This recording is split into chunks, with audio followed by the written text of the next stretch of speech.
So there's the rule of law and there's the rule of mob. A few weeks ago, a video circulated on media detailing the gruesome murder of a man who had been accused of killing a fellow man. Now, this happened at the hands of his own community members. The video sparked outrage from those that received it, those that watched it, and those that simply couldn't muster the courage to be able to watch it. The question is, who appoints these community members to be the judge and the jury? Today, we try and dissect and try to discuss the issue of the trend of mob justice. As we're sitting here, a few meters away from where we're sitting, a man was brutally murdered by members of his own community here in El Dorado. We'll try to dissect the reasons behind this, not just here in El Dorado, but in South Africa as a community. You at home are welcome to join in the conversation. The hashtag we're using is People's Imbizo, and of course, welcome to the show, brought to you by African News Network, and I'm your host, Audrey Chimwanda. Let me introduce to you my panel, as usual, who will be helping us try to understand this, the issue and the phenomenon of mob justice. To my immediate left here is Ward Councillor Faisal Jaffer. Councillor, thank you for joining us. Thank you for having me. And to his left is Darylene James. She's an anti-drug activist, and she's also the founder of Sharing Without Shame. Darylene, this phenomenon is not new to you. Welcome, and thank you for joining us on the show. Thank you so much for having me. Right. We also have the community members, as usual. We'll be crossing to them in a few minutes so they can tell us what issues they have and what is driving them to rise above the rule of law. Councillor Faisal, what is happening in this community? Okay, in the last couple of months and the last couple of weeks, we've had incidences where residents have gone actually missing. Residents in the community have accused the police of not listening to them, of not responding in time. We are not getting feedback from the police as to how far in certain investigations are, and all of those things have actually resulted into the community taking the law into their own hands and actually committing this mob justice. Right. Darylene, the video that circulated on all platforms of media, the courage that she showed, the bravery that she showed in the face of an angry community that was really heated up and were ready to take the life of this young man. Can you just take us back to that moment and tell us what transpired? It is really very difficult for me to talk about it, but I'm sort of trying to cope and deal daily with what has happened. And I think what you've seen happening that day, I think no amount of words can describe the anger, the fury, the disappointment, the hopelessness that was displayed when I came upon that site. And a lot of people have been asking me, what was I thinking when I went in there? I don't think I was thinking. I think the only thing that came to mind was the fact that that is another human being. And irrespective of what he has done, that could have been my child. And I just thought that this cannot happen. This is inhumane for people just to stand around and sort of watch that type of lawlessness. We cannot condone that. We cannot fix wrong by doing wrong. Right. You had a sense of humanity, obviously, when you took part, when you tried to save the life of this young man. Why do you think community members had so much rage? I know you're an anti-drug activist as well, and a lot of this has been blamed on drugs. How much of it do you think is actually a part of that? Well, in my view, maybe not the view of many others, but in my view, I think that for a long time this community has been left sort of to its own device, if I can call it that way. The community feels hopeless. The community feels that, you know, even if they make those cases, nothing ever comes from those cases. They don't get follow-ups from SAPS. SAPS doesn't come back to them and report to them and tell them, you know what, we are investigating. They just have the feeling that, you know, investigations, thorough investigation sort of isn't being done at station level. It is always for the community to go to the police station and find out from the investigating officer how far they actually are with the investigations of a particular case. Right. So I think the community feels hopeless. They also feel that, you know what, they are being stolen from every time on a daily basis and nothing happens. The community has been highlighting and sort of telling police, and everyone knows who the dealers are in our community. But why is it that even though we have a high number of arrests, it is not the people causing the chaos in the community that is being arrested? The people that are being arrested and getting criminal records are our kids, you know, that's causing these sort of, if I can call it, petty crime. Right. You know, they being arrested. Right, and just to remind our viewers at home, we've actually invited South African Police Service, Mr. Lungile Dlamini from that's the Gauteng spokesperson, is supposed to join join us in a few minutes. He's running a bit late, and hopefully he'll be able to give us some kind of clarity as to why this community has been left to its own devices, and why there hasn't been any prosecutions, no follow-up on the cases that the community reports, and why they resort to such action. Coming back to you, Councillor Faisal, why this desperation from the community, besides what has been mentioned already, that people feel like they have been left to their own devices? What measures have you done yourself as a councillor to make sure that you reach out to the authorities to make sure that people are brought to account? Look, what I've done as a ward councillor, I've done two things. Number one is we've engaged the senior management at the local police station. They've given us commitment that they will come back to this community, but subsequent to that, they've also received instructions from the provincial commissioner not to engage the community at this stage while the investigations are still going underway. What I've done as a ward councillor, I've tried to persuade the community to get involved in fighting crime in the area. I've visited numerous extensions in this area.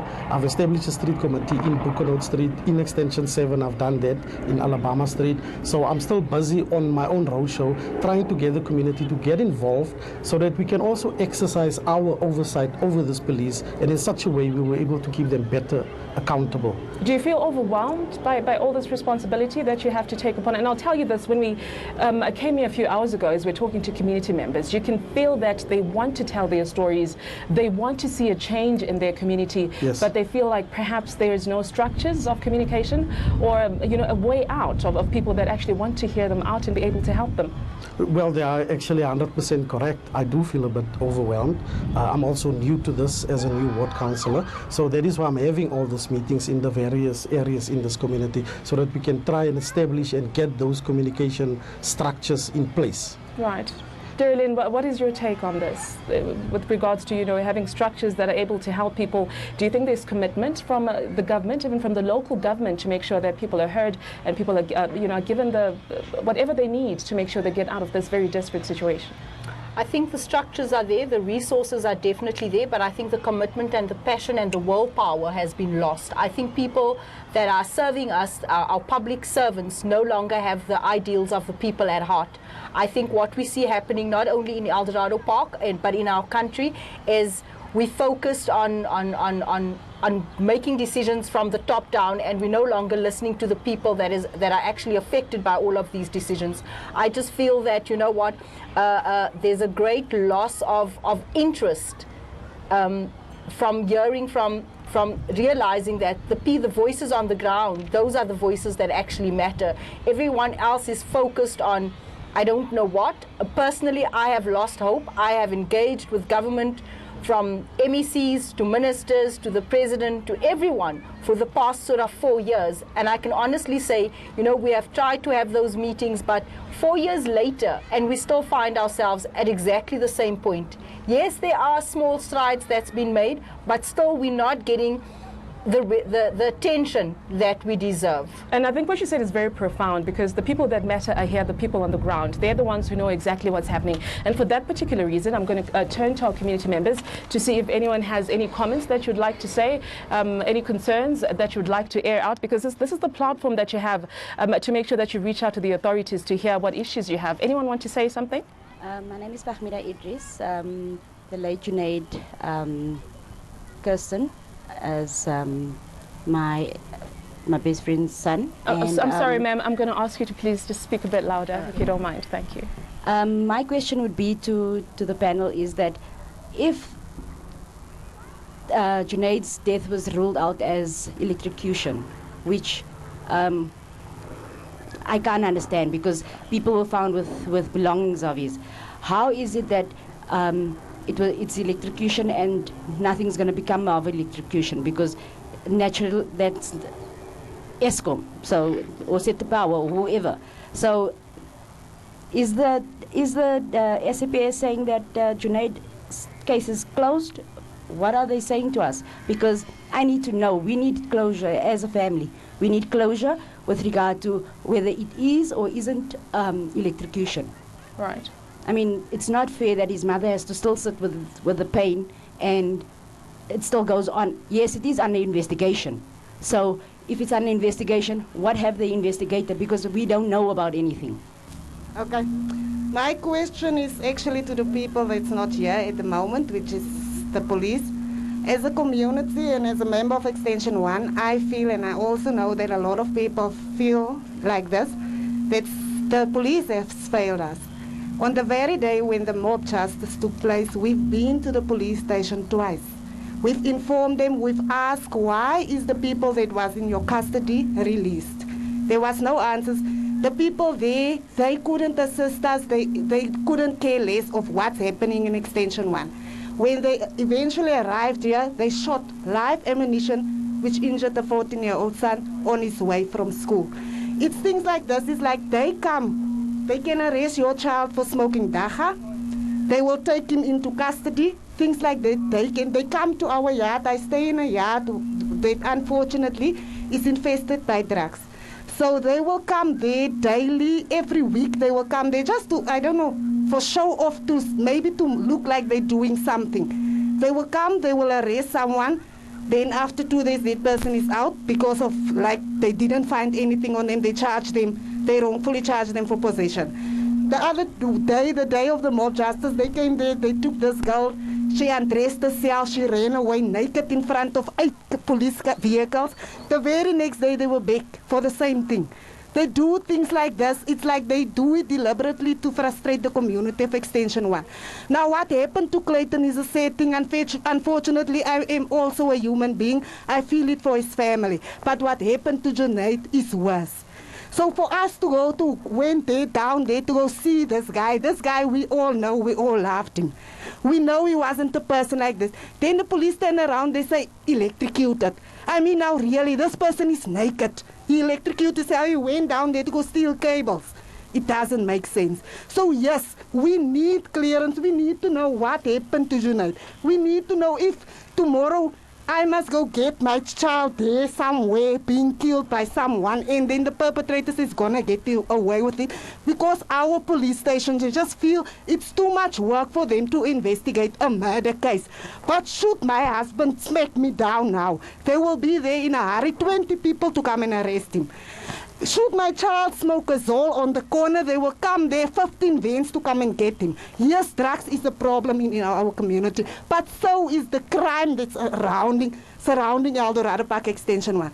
As a mother of 5 children, where 4 of them is boys, when you go to sleep at night, you worry, especially when your children is not at home. You don't know if they're safe. They shoot live ammunition. The other day they shot here in this main road. There was lots of people. They don't care. Why they don't care? Because our police don't care. It's just the truth, and they don't want to see that they are failing us as a community. They need to decide what happened to Junaid, investigate what happened, because this is where the problem started. They can't just sweep it under the carpet and expect people to forget that Junaid ever existed. It's wrong. He left behind the family, he left behind the child. So please, I do know those people is the wrong people to talk to, but I hope one of them can convey the message to the relevant people. Absolutely, we need and I some hope answers. South African Police Service comes very soon, ma'am. Thank you for your contribution. We certainly appreciate it. Now, coming back to my panel, I suppose the issue here boils down to the heart of the criminal justice system and the loopholes that seem to be there when someone is arrested. Perhaps there's lack of evidence and a case seems to just be swept under the carpet, or perhaps it just, goes through the cracks. And it appears the community then comes in and they want to fill in that gap, and they feel the need to take the law into their own hands. Councillor? Yeah, that's exactly the reason why people have resorted to mob justice, because of all the reasons raised here now. They feel they are not being listened to, nobody comes back to them with feedback, and the other thing is as well that the police is not perhaps 100% also to be blamed. We also need to look at NPA, because they are the ones who decides which cases actually go to court, which ones are prosecuted and so forth. So I think on the panel we should actually have had the NPA as well, also to come and give reasons as to why that particular case of Junaid was actually dropped. Because according to feedback that I received from subs, they did not actually release those suspects. Those suspects were released by the National Prosecuting Authority based on a lack of evidence. Yes. So they need to come and explain to this community as to the reasons why, so that the family can at least get closure. Right. Jolene? I think this community is not an unreasonable community. And if you listen to the lady, you heard her saying that they were at this police station twice on the day before the mob justice incident. this community, this area was actually at the police station a couple of days prior to all of these incidents that occurred. So they went there a few times saying, explain to us what has happened, explain to us why, and explain to us how. And those calls and those pleas, unfortunately, weren't taken seriously. And that's a call from a community that is responsible. They knew that the situation they knew that the situation was volatile. They knew that there are threats of retaliation. All of that was placed on the table. I am saying, why didn't, before the incident, why wasn't there leadership? I personally sent messages to the MEC of Community Safety asking her to send someone to come and address and to come and explain to the community and to set them at ease. You know, and this is what is about to happen. These are the talks going around. So there was an indication given of what is about to happen, but it wasn't taken seriously. Only the morning, I think, I went onto a radio station, and when something happens, you see all forces flocking to the community. Too much, too late. If people can just start taking this community serious when we speak out and listen to our reasoning and understand the importance of our voices, you won't have these criminal and lawlessness happening. But it's because, you know, everything gets taken lightly and yes, swept under the carpet. They won't do it.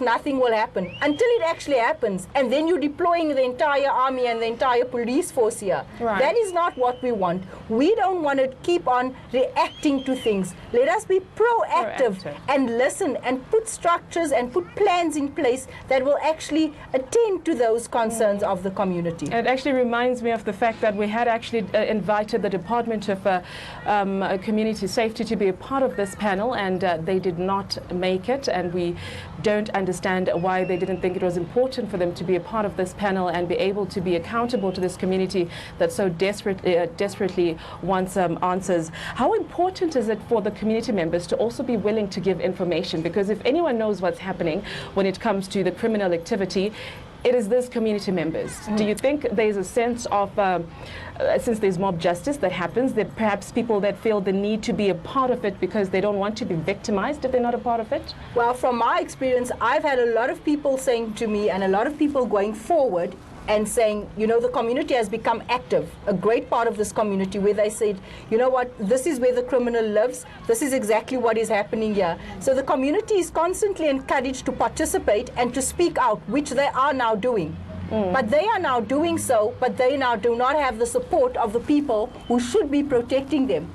I mean, for us to still have criminals walking freely in our streets while SAPS is sort of doing their investigations, whose lives are being put at risk by them delaying. Right. To us, when a crime is committed today and you know who the perpetrators are, you should be arresting that person. You cannot be telling community, we are working on it and we are, because you know what, chances are that person's going to commit the same crime for as long as they're in the community.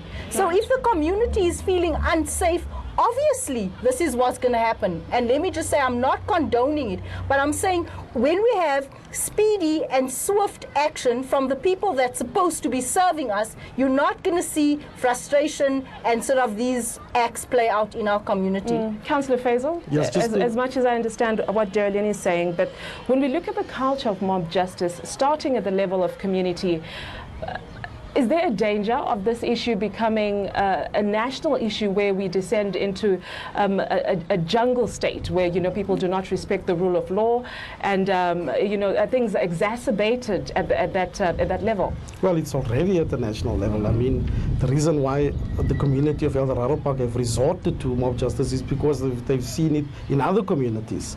And just to add to what Darlene said earlier on, the reason why people don't come forward with information, because there's a lack of trust, there's a lack of faith and in the police service itself. I mean, even myself, before I became a ward councillor, I've given information to police, and then a couple of days later I was approached by the very same criminal. So that's the reason why they don't take this information forward. All right, we're actually here in December as ANN7, and we had brought our Imbizo crew as well with the issue of criminal activity. We had the South African Police Service here. They made a few promises, but it appears we're still back at square one. They're still not here. Hopefully Hopefully they'll be here in a few minutes so that they can be able to answer the questions that we have for them.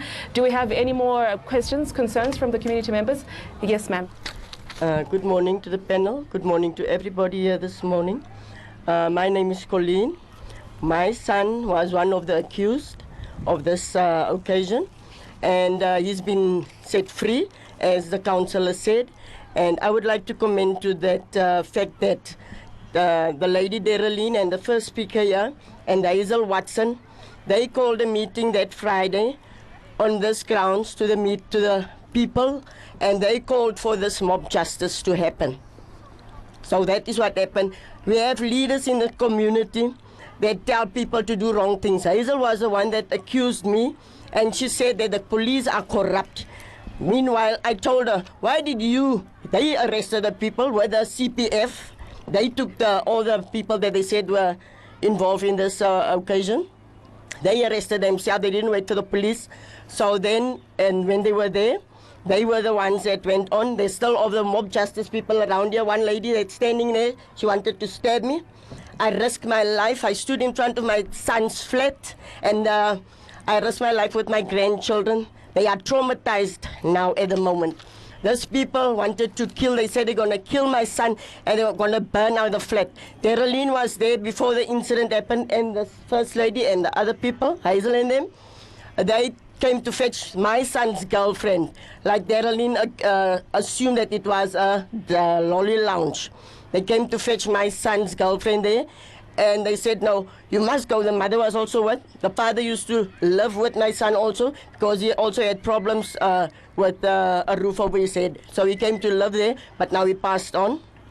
And then they said, the mother said that, no, you have to go. You don't have a choice. I must take you because they're coming to burn this flat down. They're going to make whatever they want to make here. So I have to take you away from here. Okay. So this is the leaders in the community, but they are telling the people to do the wrong stuff. Hazel said the police is corrupt. She blamed us. She said we shot the police, and she's a community leader. Okay. Thank you for sharing your story. So I thank the Lord for this us. opportunity. I'm not here to justify my son.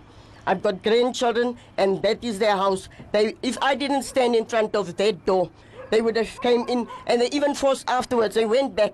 That mob justice that went in, that murder that happened in Extension 7, they told the people that my son's girlfriend lives in Extension 7. That's why they went to Extension 7. And then, unfortunately, this Clayton's uncle or somebody is also living in Extension 7, so they got hold of Clayton. Right. And then they murdered Thank you him. so much for sharing your story with us, ma'am. We certainly appreciate it. This is the platform where people should be able to have an open discussion with other community members, and hopefully we can get to the bottom of all of this. Yes, ma'am.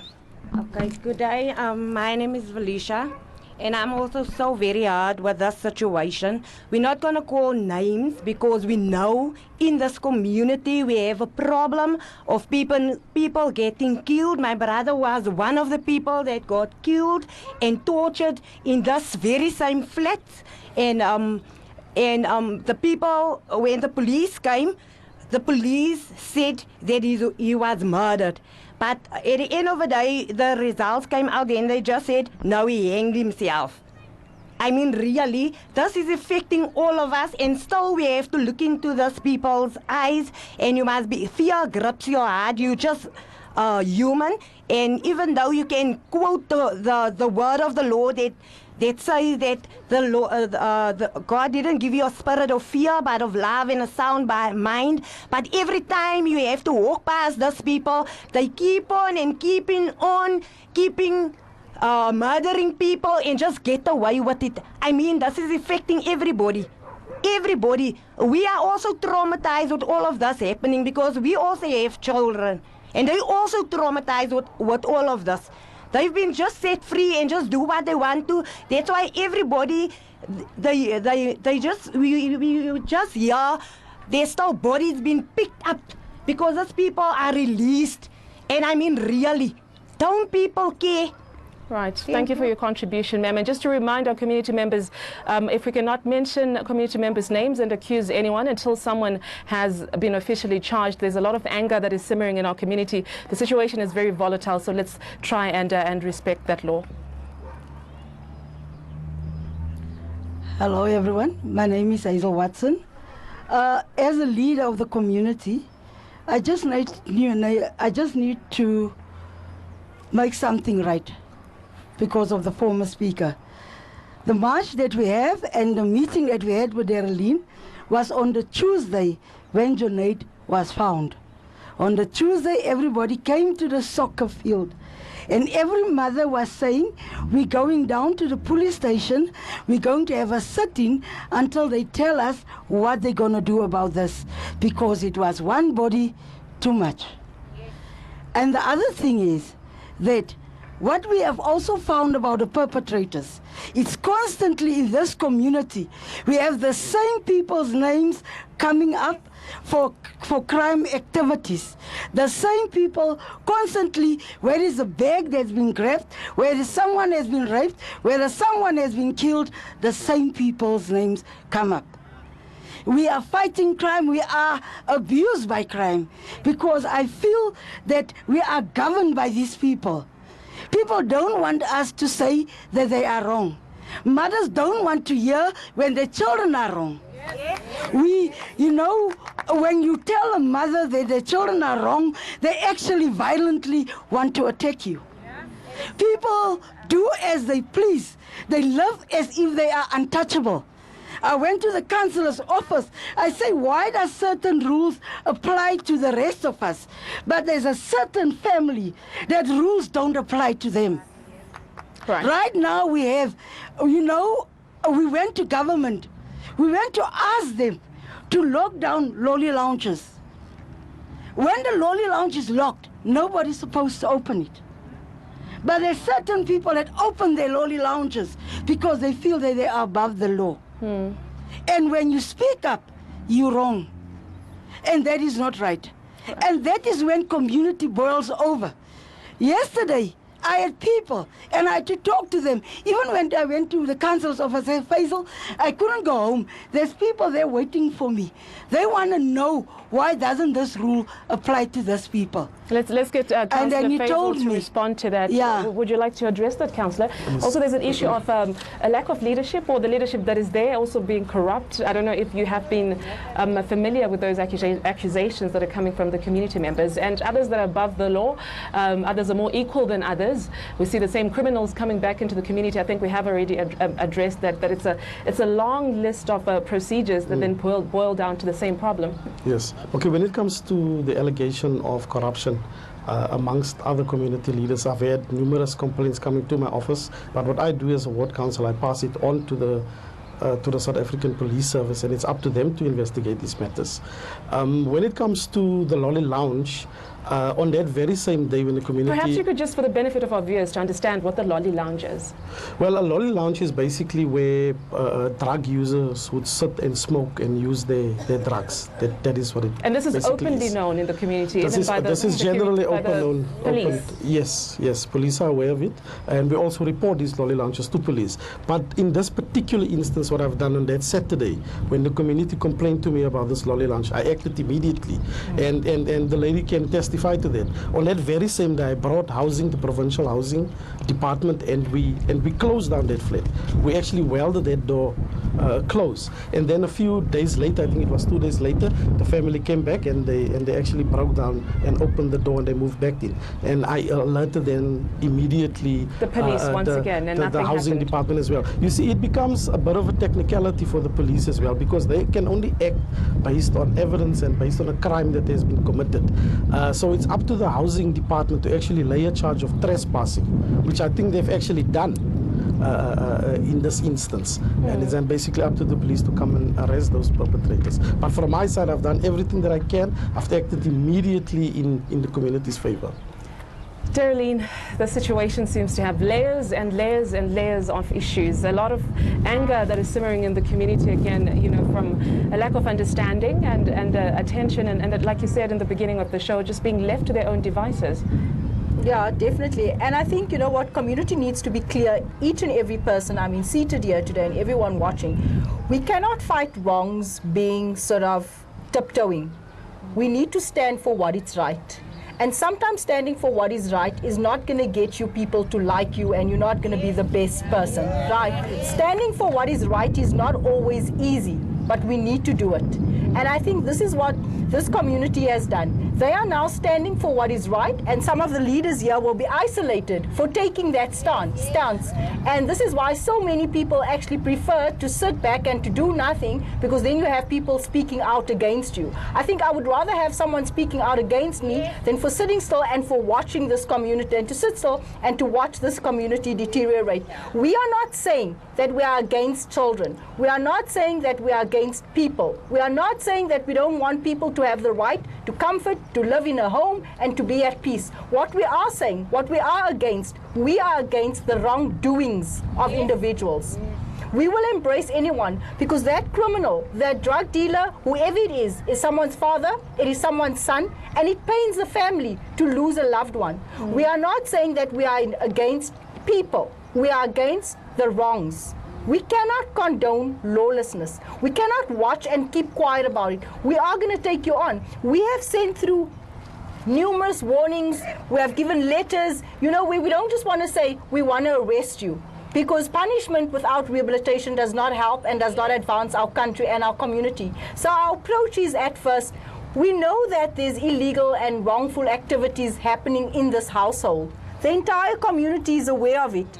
Please stop what you are doing. We are being civil because we want to give people an opportunity to turn from their wicked ways and to do right. We don't just want to punish. So we've been to those places and we've said, you are a father, you are a dad, you are a son, stop doing this. Let's look at other means of sort of employment and you know, lucrative businesses instead of harming your community. We've done it not once, twice, thrice, over and over, and people just aren't stopping. So when you're not prepared to stop doing your criminal activities, we're not going to back off. We too going to keep on until something or someone's got to give. And that is unfortunately the reality of where we're at. And with that note, we have to take a very short break. This is People's Imbizo. We're coming to you from El Dorado Park. We are discussing the issue of mob justice. After the break, we'll be trying to see what needs to happen in this community. Is there an issue of opportunities for people to get off the streets and be able to get jobs? What needs to happen to get people to be conscious, and the security cluster to be able to stop having this apathy whereby they're not responsible to the community that they need to be keeping safe? This is People's Imbizo. Stay tuned. We'll be right back.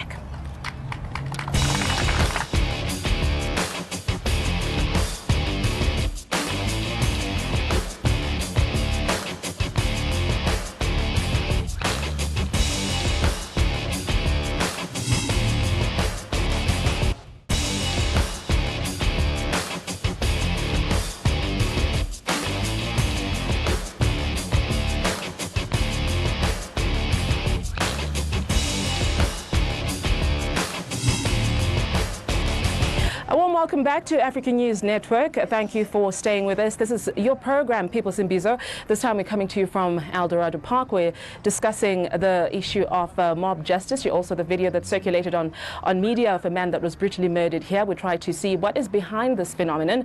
A few minutes ago, just before the break, we were talking to the community members. They were telling us their issues and why they're so desperate that things are brought to this issue. My panel is here. I'll just give you a quick reminder. Ward Councillor Faisal Jaffer is here, and also Darlene James. She's an anti-drug activist, and she's also founder of Sharing Without Shame. Darlene, before the break, you're talking about something very important, or perhaps I'll start with you, Councillor Faisal. The issue of opportunities. People need to have something to look forward to, you know, be it the elders or the young people, so they're not drawn into these social ills that we see in most communities here in South Africa. Do you think we have that here in El Dorado Park, or something needs to be done? Well, obviously something needs to be done. When it comes to the issues of unemployment that is very rife in this community, it's not just, how can I say, in El Dorado Park, but it's a national issue, as we know, the unemployment rate and so forth. But the new administration in local government, the mayor and his executive, they are hard at work trying to create opportunities and to work on the issue of unemployment and to bring opportunities closer to communities such as El Dorado Park, so that the people can benefit, you know, the locals can benefit. And as we continue to try and get answers from the relevant authorities, like I mentioned before the break, we had invited the South African Police Service. The Gauteng spokesperson, that's Mr. Lungile Dlamini, he is still not here. 30 minutes later, in fact, we are trying to give him a call, and he is not picking up, as the community is desperately needing to get answers from the police. So hopefully they will be able to give us a reason as to why they were not able to be here today and face this community. Yes, Darren. If I may say this and just add on, I strongly believe, and I'm of the view, because of my experience over the last 4 years, sort of interacting with government and interacting with people, trying to bring help to our community, I've actually come to the conclusion that the solutions of this community lies within this community. I believe that the people seated here have the skill, they have the intelligence, they have the willpower to bring about a change in this community. We have started a business forum in El Dorado Park. I am saying that if this community starts being supportive of the businesses in El Dorado Park, that business is then in a position to employ people from this community to and to bring an income to more households. But it's because some of us have the drag me down, I call it the crab syndrome. You don't want to support someone because you're too afraid that that person's going to be ahead of you. So once we start supporting our local economy in El Dorado Park, meaning that we don't leave the borders of Elders to go and do our shopping. We do our hair here, our nails here, we shop here, we support the car washers, we support the small businesses. We do all of that within El Dorado Park. That is when we start empowering our own people. That is when we start creating opportunities for people to empower others and to transfer skill. Just this week I came across a lady that makes amazing hats in El Dorado Park. And I was asking myself, why aren't we supporting this lady? Why are we going outside? If everyone supports the local gym in Elders, that gym is then in a position to employ 4 youngsters that have studied maybe sports management. They would then need a receptionist. They would then need an accountant. And that's how we generate and we keep the wealth within El Dorado Park. That's how you empower each other as a community, and you all grow as one. Let's go back to the community members. Yes, ma'am, you spoke before. Let me see if we can have anyone. Let's have a gentleman this time to see what they have to say. Good morning, I'm Victor from the community of Extension 1. I'd like to know, as the panel are sitting there now, where is the police people now at the present moment?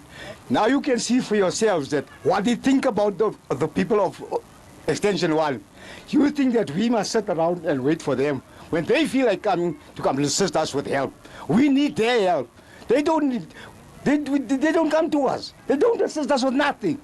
Here's my friend. His car was broken into a couple of weeks ago. They said they come back to him. They're still waiting for the police to come.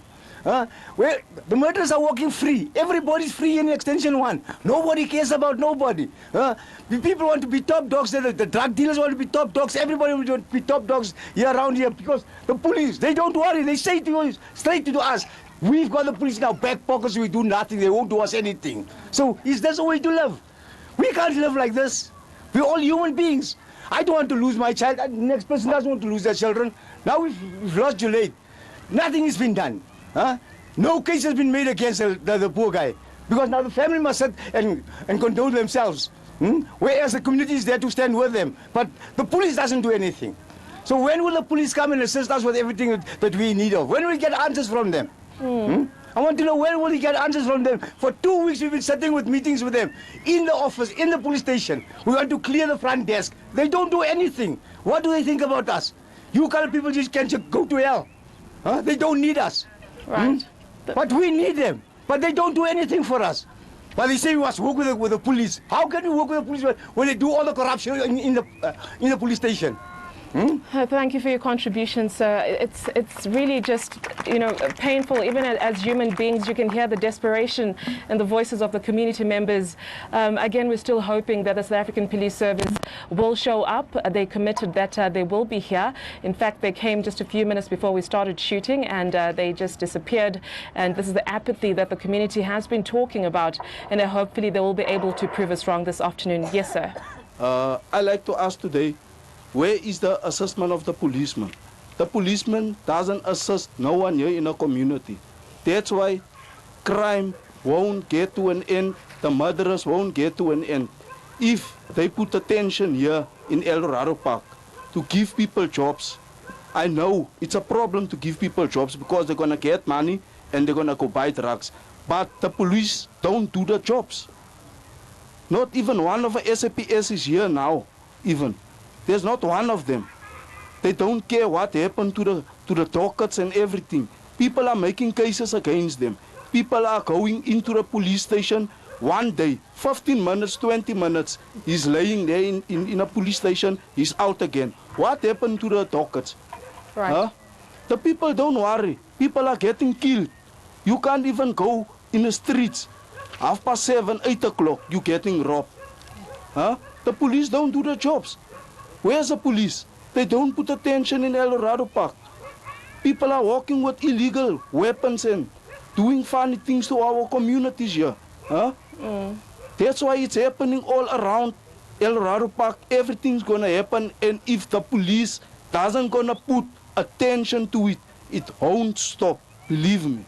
Thank you for your contribution, sir. I think at this point we have to call it hashtag where are the police. If I can just draw your attention to this seat, we had, again, a reminder that we had invited the South African Police Service. They had committed that they will be here to be able to face the community. Captain Lungelo Dlamini, that's the Gauteng spokesperson for the African Police Service. He has just actually sent us a message explaining why he will no longer be here today. I'll just read it out to you for the benefit of the community members and our viewers at home.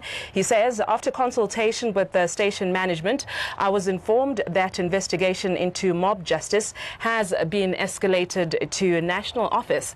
Therefore, I have been advised that it is not advisable to communicate about the issue at this stage. Is that a reasonable explanation? Well, you can join in the conversation.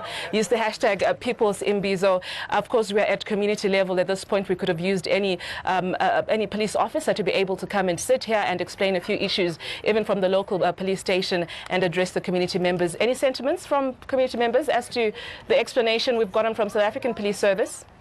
My name is Victor. I'm from El Dorado Park. I've been born and bred in El Dorado Park. You know, sometimes I feel ashamed when someone asks me from outside, where are you from? To actually say from El Dorado Park. The way things are, it's just going from bad to worse here. And it's clear from all the people sitting here that we're not happy with, in particular, the police. And we've got the power here. I think we must stand together as a community. Go there, shut that police station down. You know, toy or do whatever we want to do there. You know, just to make it clear to the government that we are not happy with what is happening there. You know, and it's very easy nowadays to do. We just go on social media. You know, communicate this thing. All of us get together, go there, and shut the police station down.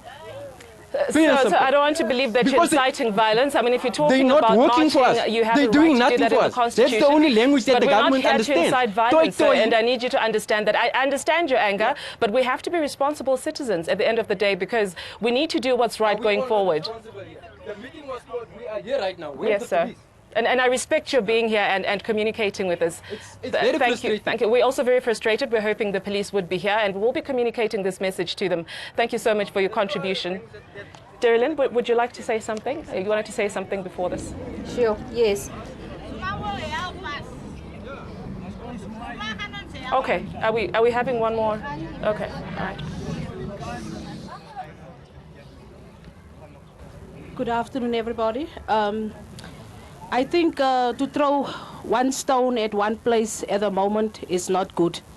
We're throwing the stone at the police now, and we know they have failed us. But for me, as a community living in Extension 1, as one of a member of Extension 1, I think we, as a community, with or without the police, we should take a stand for our place, and we must look at the root of the matter now. We should come together as mothers, as fathers, as a sister and a brother, and see what we can do for our community, and leave the police for now. The gentleman said that we must go and close down the police station. I don't think it's a good idea, but with or without them, I think with the help of the councillor and Geraldine, they must come and assist and help us. And from the government side, I think if the head is confused and corrupt, now we can see why the police is not here. Thank you. Thank you for your contribution, ma'am. I think this is, they're resonating with what you said earlier, that at this moment you have to rely on yourselves as the community. You can't keep looking to officials, you can't keep looking to the government or to the police for help, but we have to look within ourselves as a community, what needs to happen going forward. Very progressive thinking. Yes, well, from my side, I'm deeply disappointed in the abdication of responsibility from the police side, because they have a constitutional mandate in terms of safety and security throughout the whole country. But when it comes back for us to take responsibility, I agree with the lady over there. Let's start our street committees, ma'am. That is how we will sort out our own problems. Let's start street committees. Let's start block committees. Let's patrol our areas and let's take charge and make our own areas safe. But at the same time, let's also keep them accountable for their constitutional mandate.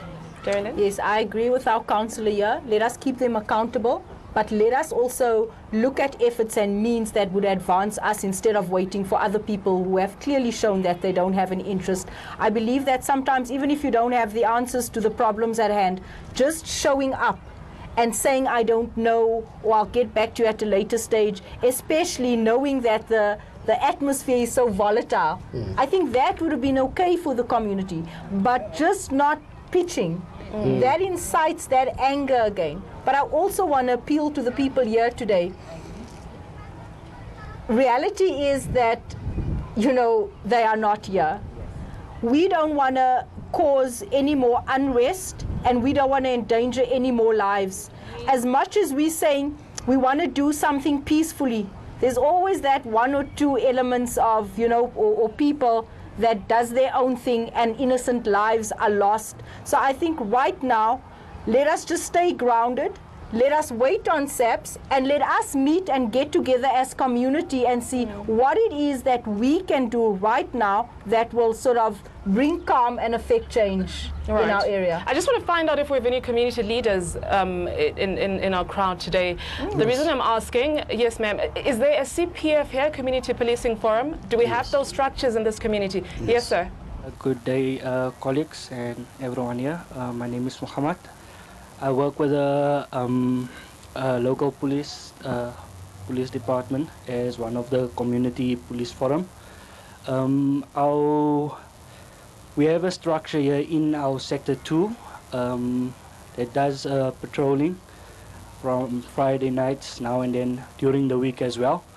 We've got people out there in the morning. It starts at 3 o'clock in the morning, patrolling already in different areas in the sector 2. Wow. That is very commendable. That's a job well done. I just want to find out from you, do you have any equipment in terms of button sticks? Do you have anything to protect yourselves? Or this is you just put your lives at risk just for the love of your community? Yeah, we just put our lives at risk. Sorry, man, I'm a bit nervous. That's fine. Yeah, I actually patrol the area as well as myself. Most of the people know me in El Dorado Park. Wow. Well, on behalf of ANN7, we thank you for the amazing job that you're doing. There's a lot of good in this community, clearly. If everyone can just get together and be able to have, you know, more of this, it would be amazing. We'll be able to beat this social... I don't know, anyone else wants to say something? I'm not here to point fingers and make accusations to people, but what I am here to say is we've been standing together forever. We've been a community, the guys at the bottom, guys from the top, we've all been standing together, and I appreciate that. But there's one thing I would like to say. Yes, I am the sister of one of the accused, Curtis. I'm not going to take his side. I'm not going to say his flat is not a lolly lounge. He's got kids that lives there. There was a yard on the side. That's where the guys were smoking. His house was untidy, but it was not a lolly lounge. But if people feel it was a lolly lounge, I'm not going to dispute that. We didn't open the property taking the law into our own hands. We were told by one of the government members that they are just closing it for safety purposes. Hence, we've opened it because we felt that the food was going to go sour and that the kids' school clothes was in there, so we had to retrieve it from there. Hence, we did what we did. So I'm not here to fight with anybody. I'm not here to say what my brother did was wrong or what the next person did was wrong or was right or not living. My heart goes out for the family of Junaid. He was a close friend of mine. We went to school at Willow Crescent together. But the police is at fault, yes. They have not put our minds at ease and the family's hearts at ease. Can I just ask you something, ma'am, very quickly? You have the alleged lolly house that was closed, or your brother, so to speak. And as a family, it was closed by the housing department, and then you felt the need to go and open it. Did you have the authority to do that? No, we did not. But do you feel you broke the law when you did that? But we were just told that it was closed for safety purposes. So we just went to go and fetch out the kids' clothes and the stuff in the house, the furniture, I mean the food. It was in the fridge and whatever, so we went to fetch that. And the fact that our community stands together, and I appreciate that 100%, but we've lost another. I'm not going to say he's innocent at all, but we've lost another guy's life that also had a family, that also had 2 kids. So I'm not saying what was condoned. I'm not accepting that. I'm not going forth with that, but my heart goes out to both families. All right. Thank you for having the courage to talk you. to us. Thank you for your story. I'm from a civic of El Raro Park. I need to just remind you people, we had this conversation, I don't know when, long time ago, and from that time up, nothing happened. I just need to know from you guys, what will happen now?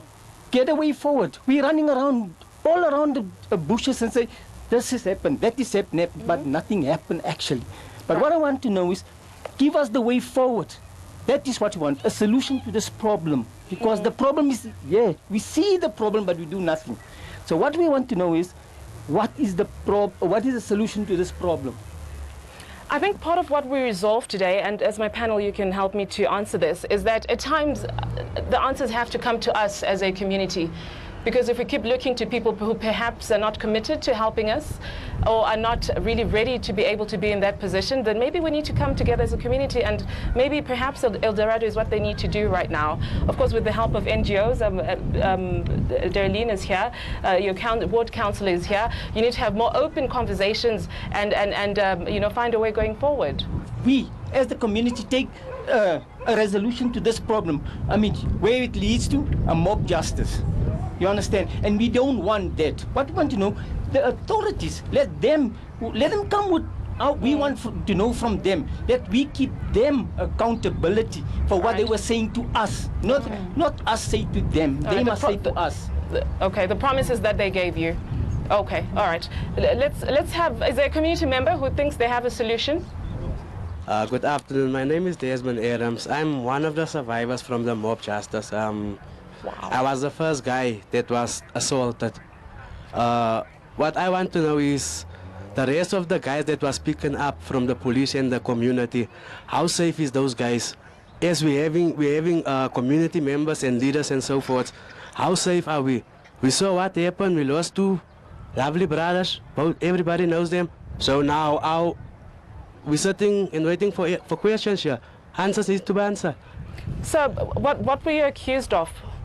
I was accused of one of the guys who probably killed Junaid. And I was never even with those people.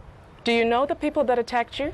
There's I'm not asking you to name any names, but I mean, can you identify people that attacked you? No, at the moment I really don't know what happened, because I was accused, falsely accused. I lost a friend, 2 friends. I was arrested. I sat 7 hours at the police station. I was interrogated. Do you feel vulnerable right now? At the moment, I'm feeling traumatized, my sister. And to be honest, man, you said the national prosecutor, they said no, these people must stand off. Now, what are we doing with the police? Are we going to work with them, with us, who were falsely accused? That's the big question. Our lives here, or must we open our own burials, struggle to get people to rest? Thank you for sharing your story, sir. Appreciate it. Okay, just very quickly, the last speaker. Good day, my name is Roland Hogans. Guys, it's sad what happened, and we know we can't bring a lost life back.